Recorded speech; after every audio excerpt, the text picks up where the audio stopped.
Salut la gang, bienvenue à la radio B52, le podcast numéro 1 de la belle ville de Québec, Québec City, Rock City. Night Train au micro, après une semaine de délai, ne vous inquiétez pas, quelques petits problèmes techniques, tout est rentré dans l'ordre, on est là pour durer pour longtemps. On fatigue certains gros égos ici à Québec à la radio, hein? On vous en reparlera dans un autre podcast. Suivez ça, c'est vraiment spécial, hein? Le petit monde de Québec. On part ça avec notre sujet, l'élimination du Canadien de Montréal. Comme vous le savez, on avait prédit des belles choses pour le Canadien cette année. On y croyait vraiment. On pense encore qu'il y avait un club pour aller beaucoup plus loin qui sont allés sans nécessairement gagner le championnat. Mais ce qui est important de voir à Montréal, puis c'est de ça qu'on veut parler. On ne vous parlera pas de ce que vous lisez dans le Journal de Québec ou avec tous les journalistes là, chevronnés comme M. Penneau, M. Bertrand Raymond, Jacques Beauchamp, je sais pas moi qui, à part ça, les Cadorettes, en tout cas, peu importe qui. Là. On va vous parler des vraies affaires, comme toujours. Le problème à Montréal, c'est qu'on ne vous dit pas ce qu'il y en est. Parce qu'on ne peut pas dire. Toute vérité n'est pas bonne à dire. Vous le savez, hein? On se fait dire ça quand on est tout petit, hein? Par nos pépins, nos mémés. Eh bien, c'est vrai. Mais en quelque part, là, quand tu remplis un stade comme le Centre Bell, qui est un stade magnifique, un aréna magnifique, hein? On y va régulièrement, nous, pour voir des très, très beaux shows. Quand vous remplissez ça de 20-21 000 personnes, puis qu'au bout de 15-20 ans, vous avez à peu près rien gagné, vous faites juste remplir un aréna, puis finalement, bon an, mal an, avoir une équipe acceptable, potable, des fois un petit peu meilleure, qui va un petit peu plus loin, des fois moins. Ben, en quelque part, là, vous avez des comptes à rendre aux fans. Puis c'est pour ça que ce podcast-là, on le dédie aux fans. Parce que, en quelque part, là, les fans des Canadiens de Montréal se font un petit peu rire d'eux autres. OK?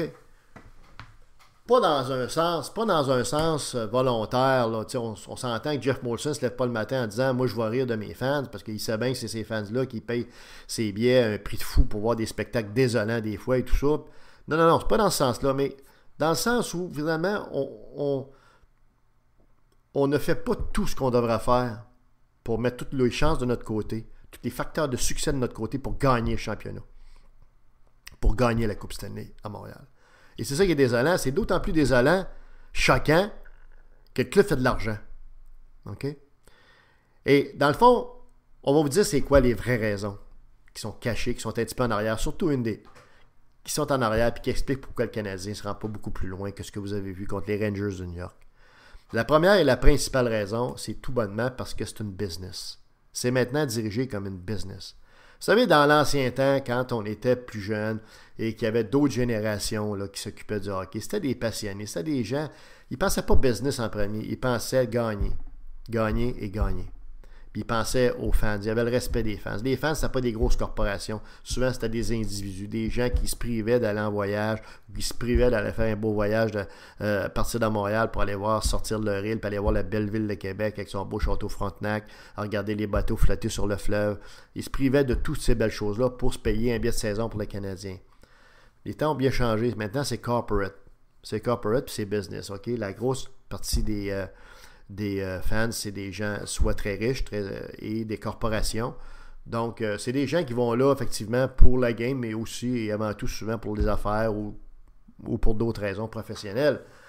Alors, vous savez, vous avez moins de passion, moins d'attachement et plus maintenant de focus du côté du propriétaire du Canadien de Montréal sur la business, sur faire de l'argent. Et le Canadien en fait de l'argent. Quand ils disent qu'il faut qu'il y ait en série éliminatoire pour faire de l'argent, ils ont menti. Ils en font de l'argent. En plus, ils sont subventionnés indirectement par le gouvernement du Québec au niveau de leur lieu de taxe, ce qui leur permet d'améliorer, de diminuer leurs coûts et donc d'améliorer leur profitabilité. Ce club-là, le Canadien de Montréal, a été acheté par Jeff Molson, on s'en souviendra, aux alentours de 500 millions, d'un petit gros dans le fond américain qui s'appelait, je pense, Rasoir Gillette.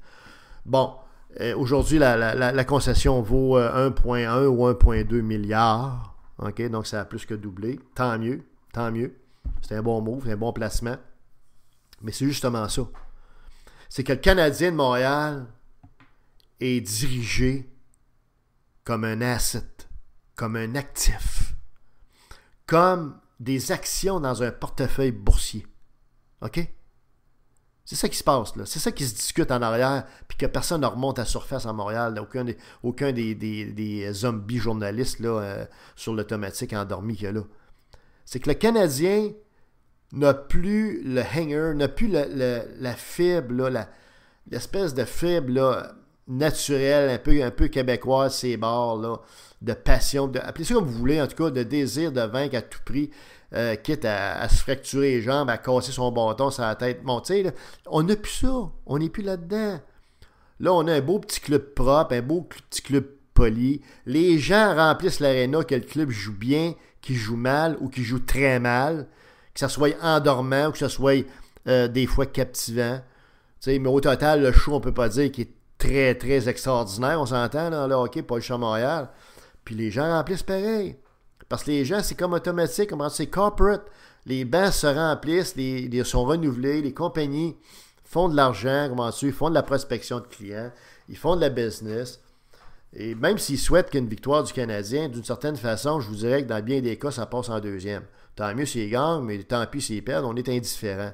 Et c'est cette indifférence-là, couplée au fait que maintenant c'est une business, qui fait que le Canadien de Montréal, après maintenant, je ne sais pas combien d'années, 20, 25 ans probablement, n'a pas gagné de championnat et surtout, n'a même pas passé proche de gagner la Coupe Stanley.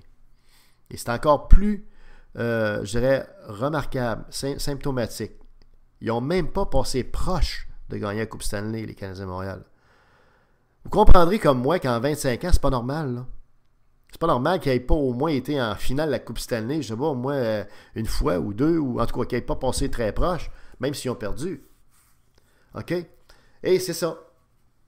Les temps ont changé, les fans ont changé, mais surtout les propriétaires des Canadiens, même si c'est M. Molson, avec sa grosse entreprise et ses grosses cheminées sur le boulevard René Lévesque, puis tout son... l'historique de sa famille, Molson, ça. On n'est plus là avec les vieux Molson qu'il y avait dans l'ancien temps, là, les ancêtres, puis les pères, puis les grands-pères de Jeff Molson actuel. Là. Jeff Molson, là, c'est pas le bonhomme, c'est pas son père, puis c'est pas... lui, là, il a pas de cœur. C'est vraiment un businessman type. OK? Parce qu'il faut pas être de cœur en business, c'est un milieu de requins, puis de crottés, puis de pognards. OK? Dans toutes les sphères. Fait qu'en quelque part... faut que tu le sois pour être capable de survivre. Faut que tu sois un requin encore plus fort, encore plus dangereux pour être capable de manger des petits requins et des petits poissons. Bon, ben Jeff Molson, il a prouvé qu'il l'était parce que son entreprise est florissante. Donc, le Canadien de Montréal, en bout de ligne, c'est une business. Fait que les gens, je pense qu'il y en a plusieurs qui le savent, mais tous les businessmen qui sont là, il y a à peu près la moitié du Centre Bell, si c'est pas plus, qui est composé de gens, de businessmen ou de gens d'affaires ou de gens qui font venir des invités d'ailleurs, comprenez-vous, qui ne sont pas des gens de Montréal, etc. Donc, c'est plein tout le temps. Ces gens-là, ils n'en ont rien à cirer. Ce que je vous dis là, ils le savent, ils le vivent. Comprenez-vous? Alors, à quelque part, c'est malheureux, mais c'est ça qui va faire en sorte que le Canadien de Montréal a bien des chances, malheureusement, de vivre un autre 25 années, un autre prochain 25 années, sans Coupe Stanley, ou sans même passer proche de gagner la Coupe Stanley. OK?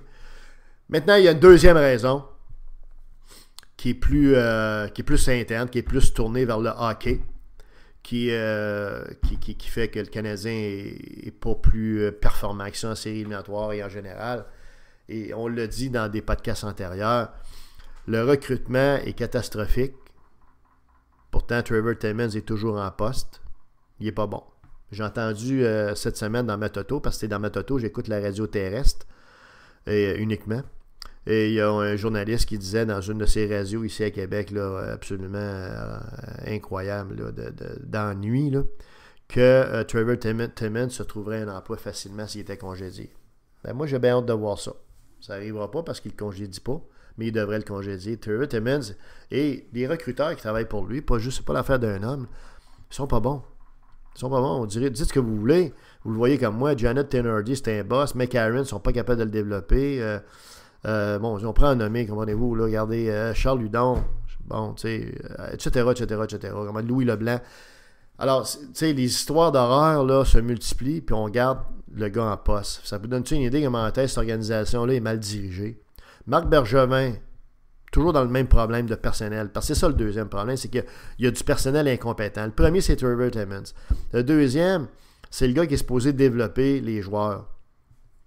Il y en a un qui s'appelle Sylvain Lefebvre pour les Ice Caps de je ne sais pas trop où. Je pense qu'ils sont rendus à Ville-Laval.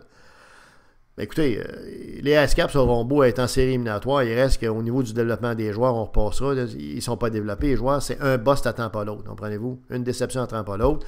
Puis il y a un gars dans les 25 personnes qui entourent le coach du Canadien. Il y en a un qui est dédié ou deux qui sont dédiés au développement des joueurs. Fait que ça vous dit une chose, que ce gars-là est aussi incompétent parce que le développement des joueurs est une des grosses faiblesses.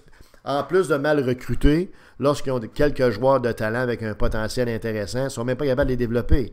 Comprends-tu?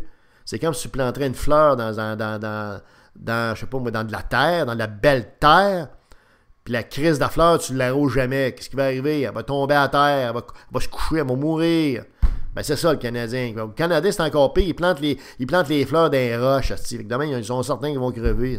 Non, mais tu peux dire que le développement des joueurs est un problème incroyable. Ça fait partie des très, très gros problèmes de personnel du Canadien. Et finalement, Marc Bergevin lui-même, après 5 années, on peut dire que c'est un échec. Et encore là, on le dit sous le bout des lèvres. On le dit pas pantoute à Montréal. On dit qu'on a peur de le dire. Pourtant, à Montréal, habituellement, on ne se gêne pas.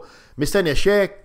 Écoutez, le gars, il dit on se développe par le repêchage. Ton équipe de recrutement, c'est des pas bons, c'est des zombies, comprends-tu? C'est tous des lalas, c'est des Teletubbies, comprends-tu?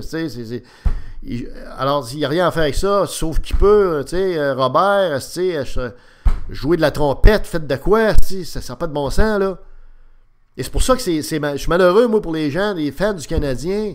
Parce que Bergevin n'est pas bon, Timmons n'est pas bon, il y aurait des changements à faire au niveau du recrutement, il y aurait des changements à faire au niveau du développement des joueurs, on n'est pas capable d'exploiter le potentiel des gars. McCarron, là, je reviens sur McCarron. Écoutez, là, on l'a vu jouer nous autres ici à Québec, dans la Coupe Mémorial, on l'a vu jouer aussi quand il jouait junior dans son club, les juniors d'Ontario. C'est un gars qui peut être dominant. C'est un gars qui pourrait améliorer son patin, c'est certain, ça se fait. Mais au total, c'est un gars qui a sa place dans la Ligue nationale de hockey. C'est absolument incroyable de voir que le gars n'est même pas capable de jouer sur le 4e trio du Canadien de Montréal. Or, le gars a 6 pieds 6 par sur quoi, puis le Canadien, un de leurs problèmes, c'est d'être trop petite. Trop petite. Fait qu'on peut-tu tolérer un gars de 6 pieds 6, même si c'est un petit peu plus lent, autant qu'il est capable de jouer sa position, puis qu'on le met dans un bon système de jeu, puis qu'on lui donne un coach de power skating, puis qu'on essaie de... Tu sais, vraiment, on l'encadre, le gars. Il a sa place dans le Canadien à 6 pieds 6, 225 livres. C'est tous des petits culs, les autres, sauf exception, comme chez Weber. Puis on n'est même pas capable de le développer. Fait que, comprenez-vous, c'est une histoire après. Beaulieu, Nathan Beaulieu, c'est la même affaire. Même affaire, Nathan Beaulieu dans le junior majeur. Vous allez me dire, c'est du junior majeur. Quand il se décidait à prendre la puck en arrière du net, il en montait de l'autre bord, comprends-tu? Des fois, c'était un but ou des fois, ça vient en but parce qu'il faisait une passe. Autrement dit, le gars était très dominant. C'est un gars qui a un potentiel extraordinaire. Mettez-y du plomb dans la tête, comprenez-vous? Bon, le gars est aux femmes, qu'est-ce que tu veux? Bon, puis il sort, puis il va dans les discothèques, Montréal, Nightlife, tout ce que vous voulez. Mais ça s'adresse, ça s'encadre d'un gars aujourd'hui, même s'ils sont en 2017, pas capable. Comprenez-vous? Donc, il y aurait des changements en résumé drastiques à faire au niveau du personnel du personnel d'entraîneur, du personnel de recrutement, du DG, surtout du DG et des recruteurs. Claude Julien et la principaux entraîneurs, je ne toucherai pas trop à ça. OK? C'est correct. Ça ne peut pas toujours être la faute des entraîneurs. Vous le voyez, le gars, le terrain a été tassé, il a embarqué Julien, puis il y a Julien, puis ils sont morts. Ils ont perdu contre les Rangers. Mais, donc, il y aurait des changements à faire au niveau des recruteurs, des gens qui font le développement des joueurs, qui sont une bande d'incapables, d'impotents, comprenez-vous. Puis évidemment, au niveau de Marc Bergevin, c'est out, comprenez-vous. Puis il faudrait qu'un jour, le Canadien de Montréal arrête de toujours recruter quelqu'un comme DG, notamment, qui doit absolument parler français. Comprenez-vous? Les gens à Montréal, je vous dis une chose, moi, le jour qu'ils vont recruter un DG, mettons, qui est juste une langue anglophone, puis qui est capable de juste dire bonjour en français, mais qui va amener le Canadien à la Coupe Stanley, on se comprend-tu qu'ils vont s'en foutre le fait qu'ils ne parlent pas anglais, parce que tellement ils vont être heureux d'avoir gagné la Coupe Stanley avec un DG anglophone. Il faudrait qu'ils arrêtent ces niaiseries-là de la langue. La langue, ça n'a aucune importance. Bon, sûr, ça a l'importance pour la femme de ton... bon, tu sais, mais je veux dire, ça n'a pas d'importance, là. Ouais. Il faudrait qu'ils arrêtent ça. Puis, on termine en disant, malheureusement, le Canadien, c'est devenu, comprends-tu, un portefeuille d'actions, c'est devenu une business, un actif. C'est géré par le propriétaire comme un actif. Il va falloir que le propriétaire montre qu'il veut gagner la Coupe Stanley par des gestes concrets. Puis les gestes concrets, c'est ceux qu'on vient de vous dire sur le personnel qui est à transformer, le personnel qui est à mettre à la porte, puis à en engager des bien meilleurs que ça. OK? Il y a des clubs, écoutez, il y a des clubs qui repêchent solides, qui sont toujours très menaçants dans les séries éliminatoires. Ils sont gros, ils sont pesants. Ils arrivent dans les séries, ils sont solides. Comment ça fait que le Canadien n'est pas capable de faire ça? Bon, alors, voilà. C'était Radio P52, Night Train au micro.